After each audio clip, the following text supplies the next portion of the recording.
Okay, so I titled this video, I read the Metroid manga so you don't have to. But in actuality, you really should go out of your way and read this thing. I mean, it really isn't hard to find, all you have to do is just look it up and it's right there. But even still, this was an amazing manga. This is going to be a completely unscripted video where I'm just pretty much just giving you my thoughts and the overall summary of both volumes 1 and 2 of the manga, and hopefully that should give you enough details about what happens in this manga and kind of give you a direction whether or not you want to read it for yourself and give your own personal thoughts. But anyway, I create content on this platform a lot, and I would really appreciate if you guys let me a like and subscribe, letting me know you like this type of content, and maybe I could make more Metroid videos in the future. Who knows? Hopefully you guys will enjoy it. But without any further introduction, let's just get into the Metroid Manga Volume 1. This is what you all were waiting for. So the story begins with Samus having completed another task in her bounty hunting job.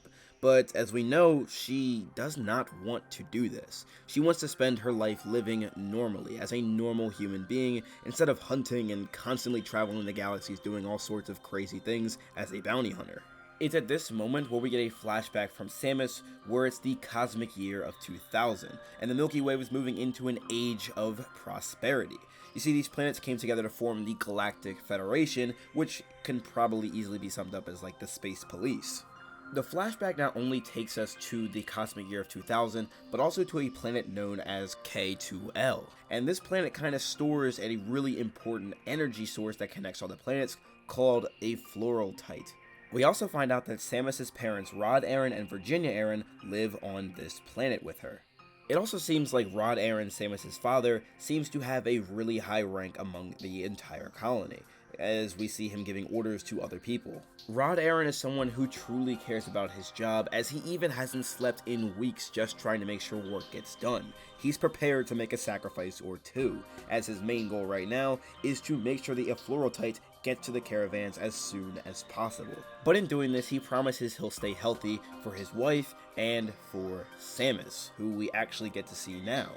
When we first see Samus, she is 3 years old, and right now she is chasing a bunny who has stolen one of her items. But she almost immediately perks up when her friends tell her that a new ship has arrived, and it's called a Chozo ship.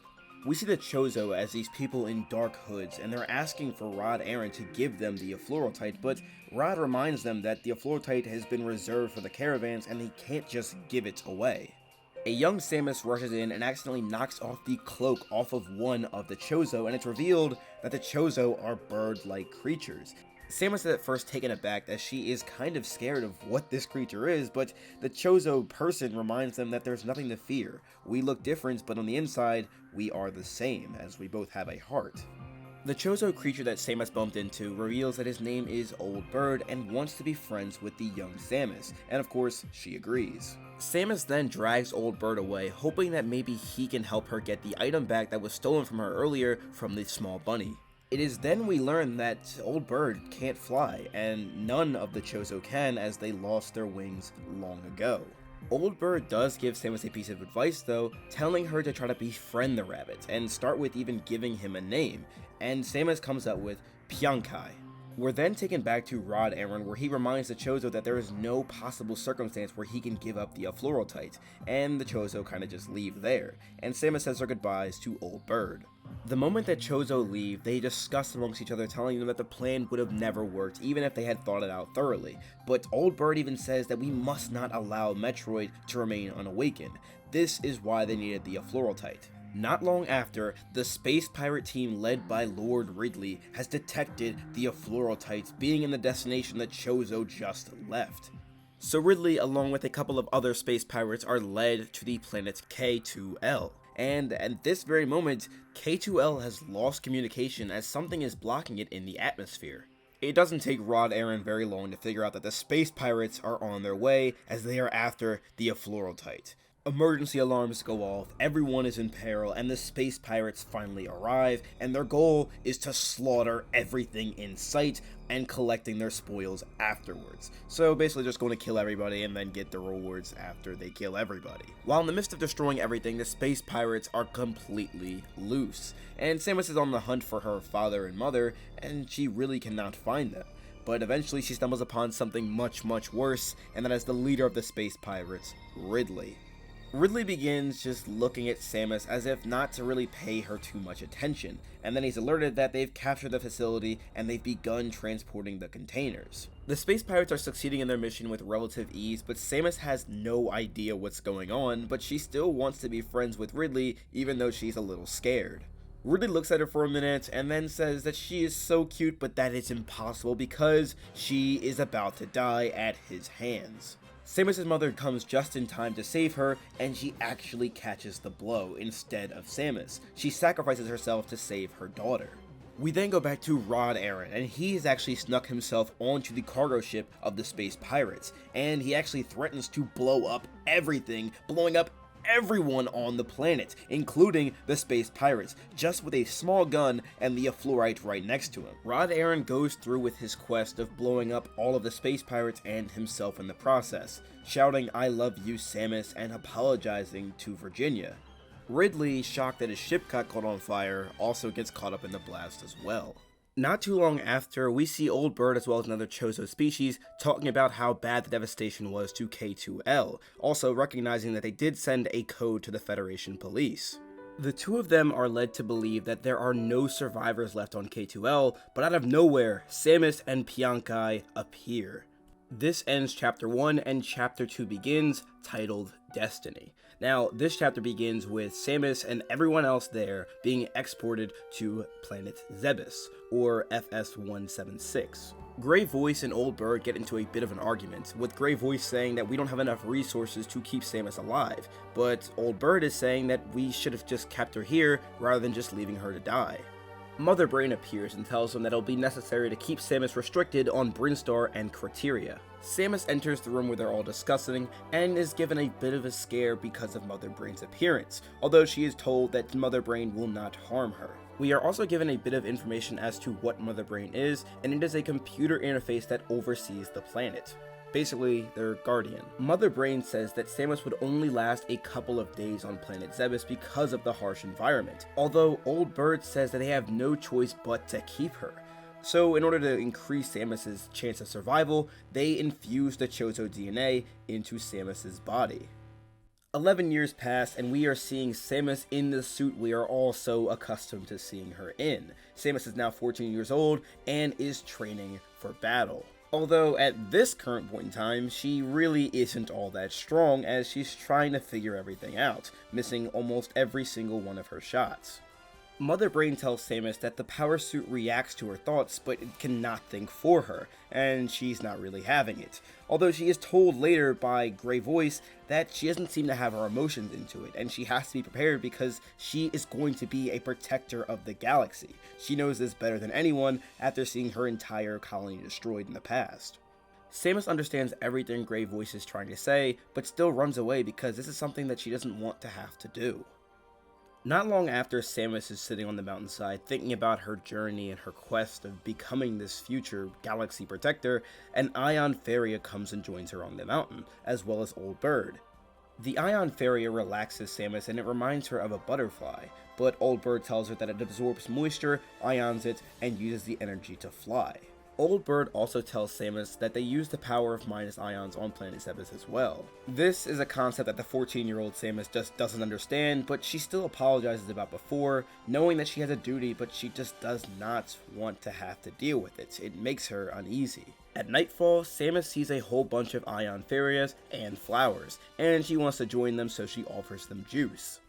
Switching gears here, we go back to Mother Brain and the Chozo, and they're talking about how the cultivation of the Metroid has been making average progress. Old Bird wonders if their children will develop successfully, and Mother Brain gets confused by the word children, and Old Brain refers to Samus and Metroid. This seems to somewhat confuse Mother Brain as it responds, "Is that so?"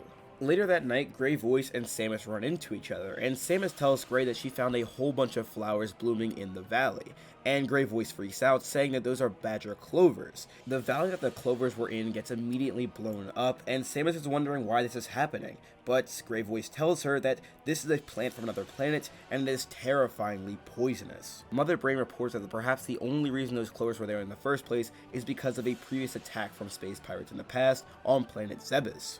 Not to mention the Ion Furias were also a cause of this happening. So the Chozo were given no choice and they tried to destroy the Ion Furias. The Ion Furia noticed that the Chozo species were going to fight them, so they picked out the weapons of the dead space pirates. Planet Zebes is in complete chaos as a big battle breaks out. Samus rescues Great Voice, who was almost hit, and she tells the rest of the Chozo that she alone will stop them. Samus only aims for the weapons that the Ion Furia are holding, and she continues to save them, and she tells them that nobody will be hurt, saving everyone in the process. At least she almost does, until the Ion Furia are completely obliterated by some of the armed machines that Zebes has on lineup. This actually enrages Samus as she actually ends up destroying one of the machines, and that ends that battle. Eventually, not long after, Samus is by herself as she seems to be mourning, and Old Bird comes and tells her that she is strong and she should probably go off and become a true protector of the galaxy. So, she goes. This ends Chapter 2, and Chapter 3 begins with a Galactic Federation meeting of the Congressmen. At this meeting, they view images that took place on planet Naishi as they see the slaughter of man, woman, and child alike. This is obviously the work of space pirates. After viewing these images, Chairman Vogel is convinced that the entire space colony should go to war against the space pirates, but Chairman Keaton is suggesting that war will result in the common man going into battle. Those who are unequipped are going to have to fight for their lives. After the meeting comes to an end, Keaton goes to discuss to Old Bird what his thoughts are, and Old Bird basically says that he kind of agrees with what Keaton has to say, except the biggest problem we all have to deal with is that the fact that we cannot understand each other's hearts. The two of them go their separate ways as Old Bird confirms the Metroid's progress, saying that this will be his final service to the galaxy. Meanwhile, on planet Jigrad, we see Samus has a new partner, and that is Kreets.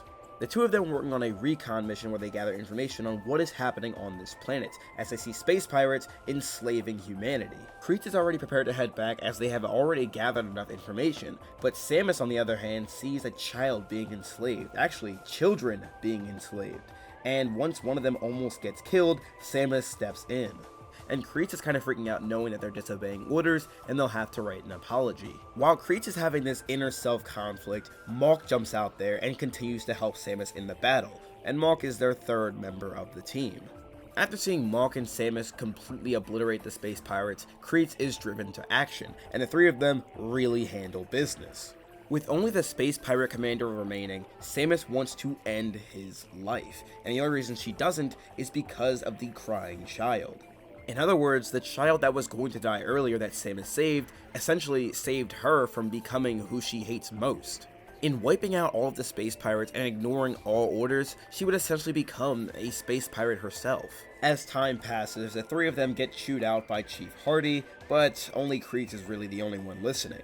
And eventually, the little girl that Samus saved earlier praises her and thanks her for saving her. On the last panel of this chapter, we see the entrance of General Adam Malkovich, who is actually asking for Samus. Chapter 4 continues on planet Jigrad 1 week after Samus, Kreets, and Mawk completely destroyed the space pirates. The three of them are tasked to escort the prisoner that they caught last week into questioning. While this is all happening, Vogel announces to the public that they have successfully taken back planet Jigrad, and that no one would dare stand against the Federation anymore. After this, we are taken to the Chozo species, where they talk about how they don't have much life left to live anymore.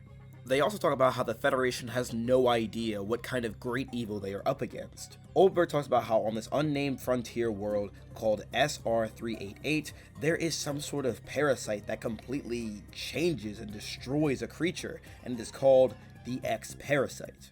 However, Old Bird does have some optimism as they have created a weapon designed to destroy that parasite, and it is called the Metroid. Old Bird does reveal that even though the Metroid is a finished product, it still has some growing to do as it is considered to be an infant. Old Bird later informs the entire Chozo species that their Chozo will be left to Samus and Metroid. Then the worst happens as an unknown object begins to approach planet Zebes as the emergency alarm goes off, then ending Chapter 4. Chapter 5 begins with Ridley space pirate successfully infiltrating planet Zebes, and now he will finally have his quote-unquote fill. Anyway, back to planet Jigrad, we see that the interrogation on the captive space pirate finally begins. The interrogation kinda goes south as the space pirate member kind of makes fun of Samus and everyone else there, Then General Adam shows up and kind of figures out that this space pirate here is actually not even a leader of anything, he's just a decoy. This decoy was just to buy time for Planet Zebes to get completely smoked, and eventually they figure that out. Samus hears this and is kind of left scared, but she realizes that she can save this planet, so she wants to go on this mission to save Zebes. Samus ignores everything the chief has to say and almost threatens to shoot General Adam if he doesn't let her go. General Adam gives Samus a total of 48 hours, 2 total days to save Planet Zebes. Then she leaves. Samus thought this would be a solo mission, but she goes actually with the help of Mawk and Kreets, who are already there trying to aid her. Chapter 5 ends with the 3 of them off to Planet Zebes. Then, Chapter 6 begins, titled Infiltration. The 3 of them land on Planet Zebes believing that maybe they were just too late, but Samus believes that they just abandoned the battle and couldn't do anything but defend themselves, so they're somewhere still alive. Mawk notices an unusual smell coming from a dead space pirate, and it actually smells more like an animal than anything else. Samus, on the other hand, actually ends up noticing Pyonkai, her previous pet rabbit. Space pirates notice Mawk, Kreets, and Samus and end up shooting them, which causes the 3 of them to retreat. The 3 of them end up following Pyonkai into a cave, and then some space pirates chase after them, getting killed by Scree. The 3 of them are led to a hollow screen of Old Bird, with Old Bird telling them that the Chozo species decided to flee the area. Old Bird also tells them that the only person left that can actually inherit the Chozo will is Samus herself, and not the Metroid, as it did not come to pass.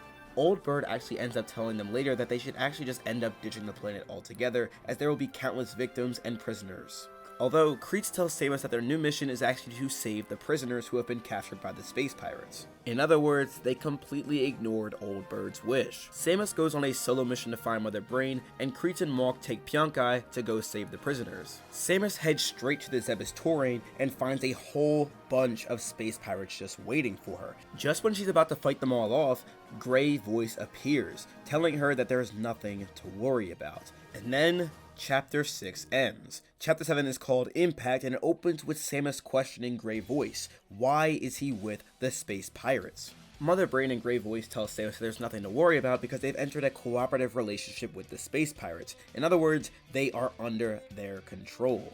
Samus at first believes that Mother Brain has been reprogrammed by the space pirates. However, as if to refute this, Mother Brain tells Samus that the space pirates are a subordinate species that follow the orders of a strong master. In other words, Mother Brain is in control. This also makes Gray Voice in control by default. And lastly, Mother Brain wants Samus to join them. Mother Brain wants Samus to become a space pirate. Obviously, Samus declines this offer and almost threatens to destroy Mother Brain on the spot. Mother Brain tells Samus that it has all of the knowledge that the Chozo have gathered in its entire lifetime, and that the Chozo are basically useless because of that. The last thing Mother Brain tells Samus is that she should forget about the Chozo, and with her added to their power, they can build a new age for the universe. With only 10 hours remaining, Mother Brain reminds Samus that it made the power suit, and it made the Chozo's martial strength, and also, it basically birthed Samus. Mother Brain tells Samus that everything happened according to plan. The only reason everything ever happened to her is because she was supposed to become a bioweapon. After Samus hears everything Mother Brain says, Samus has her memories distorted, and she actually announces that her only parents are Rodney Aran, Virginia Aran, and the Chozo, and not a machine like Mother Brain. Samus tries to fight Mother Brain right then and there, but all of her shots seem to be useless. But then, Ridley shows up and swipes Samus from the back, almost destroying her power suit. Samus immediately recognizes Ridley, and that is where the volume ends. Volume 1 ends with Ridley and Samus coming face to face yet again after 11 years. Anyway, now I want to get to my thoughts on Volume 1 in brief. Now, I don't want to talk about this too long because I do want to get to Volume 2 and discuss that and not make this a super long video, but I thought Volume 1 was actually spectacular. As someone who never really played any Metroid games aside from completing Metroid Dread recently, I don't have much experience with this franchise. That said though, as someone who always is reading manga or watching anime, this left me hype. I was really excited to see what Volume 2 had in store with Samus and Ridley, and pretty much how it was going to go down from there. Not to mention, as someone who, again, only really played Metroid Dread, it was really cool to see that a lot of stuff mentioned in the manga still is in Metroid Dread, as if to say that a lot of the stuff that was mentioned in these comics is still relevant to this day. So far, my overall thoughts on Volume 1 are, if you've never actually played the Metroid series before, this is a perfect entryway, and it's also not hard to find online. I personally believe so far this is a great origin story for Samus, but let's see how Volume 2 holds up as we get into the summary. Volume 2 begins with Ridley absolutely trashing Samus, calling her a worthless piece of junk. Samus herself is having a really hard time keeping everything together because she just cannot stand the sight of Ridley, so the suit becomes unequipped. Just the sight of Ridley leaves Samus in pure fear as she remembers what happened to her mother and father. Grey Voice reminds Ridley that it was actually him who destroyed and slaughtered her parents, and also it was her family that destroyed his troops and also his warships. This sends Ridley into a spiraling fit of rage, in which he tells Samus that somehow he survived by consuming the bodies of your kind, and he may have even eaten her very own mother. Ridley goes on to make fun of Samus as well as Grey Voice for carrying around a quote-unquote defective product. Ridley goes on to say that he will actually forgive and even grant respect to Grey Voice if he was to kill Samus right on the spot. Finally, with only 8 hours remaining, Kreets, Mawk, and Pyonkai finally find their prisoners being held captive, and they finally get to free them. Then, of course, they notice Samus, who is also being held captive. Anyway, getting back to Grey Voice's decision here on killing Samus, he decides that this is something he's actually incapable of doing, only because the Chozos are incapable of harmful actions. Grey Voice then assures Ridley that killing Samus is not the right thing to do anyway because she will soon join them in becoming a space pirate. Then Ridley proposes a new idea, saying that maybe he can kill the Chozo Elders instead since they're kind of useless now. The Elders seem not to care, and Grey Voice just lets it all happen. Since Grey Voice was okay with the slaughter of the Elders, Ridley allows him to become a member of the Space Pirates. Then Samus awakens, ending Chapter 8. Chapter 9 begins with Ridley wanting to have a public execution of all the Chozo Elders, and Grey Voice is perfectly fine with that idea. Ridley was going to begin with executing the elder named Platinum Chest, who was actually Mawk's mentor in the past. Mawk sees all this happen and realizes that even a head-on fight against Ridley with the help of Kreets still would not be a successful fight considering they'd be completely outnumbered. So in lieu of a head-on fight, Mawk sends a missile strike just to cause a disturbance and hopefully distract Ridley. It's at this moment planet Zebes shakes and Samus actually ends up waking up. Not to mention all the physical adjustments that were meant to be done on the Space Pirates earlier actually ended up failing because of the shaking. Ridley believes that Samus brought other people here to help her, but Grey Voice reminds Ridley that Samus is a lone wolf and would never do that because of the climate on Zebes is much more than a regular human can handle. The Chozo Elders were briefly set free to fix anything that was destroyed in the shaking, and the Space Pirates were making sure that no Federation reconnaissance ships were in the area. Ridley sets off to fulfill his role as military commander, and Grey Voice reminds Samus that her parents would think that she's pitiful, just like he does. As soon as Grey Voice leaves, Mawk and Kreets run down there to rescue the Elders as well as Samus, but the chapter ends with Samus yelling, "Kill me." And that's the conclusion of Chapter 9. Chapter 10 opens up with Samus freaking out and Mawk and Kreets trying to calm her down. Both of them have no idea what happened to Samus in the past, so Platinum Chest tries to explain all what happened to Samus. Samus's memories are flooded with Ridley destroying her parents with her just only being able to stand there and watch. The Chozo feel and connect with Samus's pain and they tell her just to release it all and that they are her family. They tell her that she has done a great job and then Samus just cries. We're taken back to the Space Pirates who are actually incapable of finding any reconnaissance ships. Then again, there were none to begin with. Eventually Ridley is told that the prisoners have escaped and that Samus actually had friends who came with her. Kreets, Mawk, the Elders, as well as a depleted Samus head straight for the exit of the planet, but they get ambushed by Space Pirates. Mawk and Kreets get caught up in the trap, and the Elders tell Samus to run for it, but Samus saves everyone, saying, "Protecting the Protectors is my duty," and that is how Chapter 10 ends. Chapter 11 opens with Samus coming to a realization that they're going to have to go through Brinstar because Artaria will soon be experiencing acid rain. Samus also apologizes to Mawk, Kreets, and the Elders for making them worry, as she is finally back to herself. We then get a look at Grey Voice, who cracks a smile after seeing how successful Samus has become, and in that, he leaves. We are then taken to Mother Brain giving her troops orders to dispose of Samus and the rest of the lot immediately.